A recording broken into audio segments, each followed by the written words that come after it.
Police in the UK have identified the man who carried out a deadly stabbing attack at London Bridge.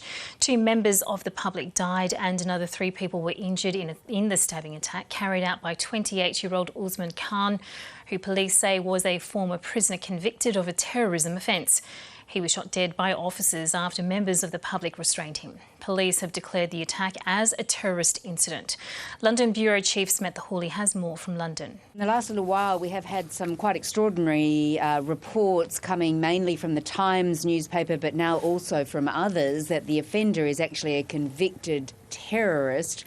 He was on probation or licence, so he's been released from prison but is being watched by authorities. And apparently, according to these reports, he was attending a Cambridge University conference on prisoner reform at this Fishmongers Hall, a historic site just near the London Bridge. Now, that is where the attack is meant to have started.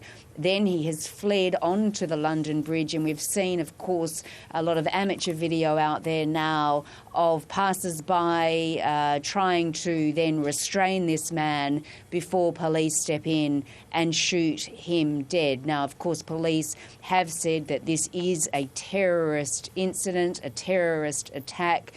They have tried to, calm the residents of London by saying that they have put extra resources onto the street. A lot more police will be out in London this evening. And earlier this evening we did hear from the Police Commissioner, Cressida Dick. Let's hear what she had to say. I am deeply saddened and angered that our city of London has again been targeted by terrorism. 2 of those injured in this attack in the London Bridge area have tragically lost their lives. My heart goes out to their loved ones and to the 3 further injured victims who I understand are being treated in hospital. And of course to everybody who has been affected by today's terrible and mindless events. Now, of course, there will be investigations now into whether this offender is linked to others, if there is any risk still posed in relation to this offender, if he was acting as a lone wolf. Those investigations are continuing, but many questions too now about what police were doing. Were they monitoring him correctly?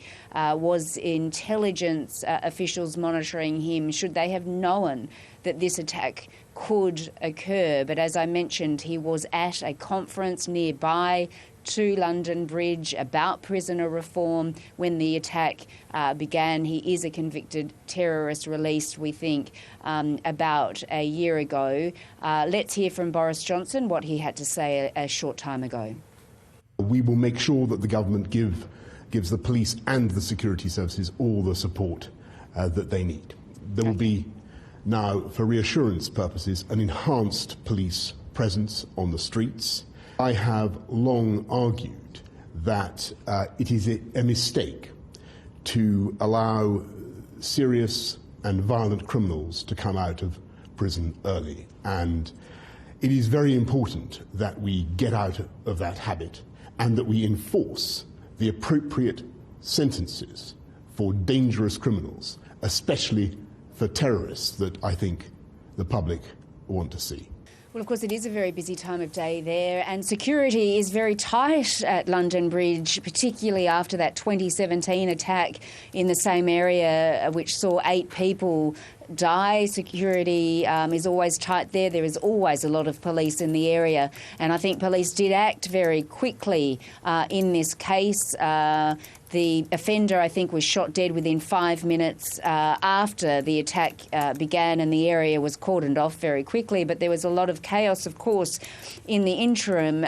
People fleeing, running from London Bridge, people stuck in buses, for instance, in cars on London Bridge, and then others seeking shelter in restaurants, in bars, of course, in shops and banks in nearby areas, trying to keep safe. And we spoke to some of those people as they came out of that cordoned off area. Let's hear from some of them.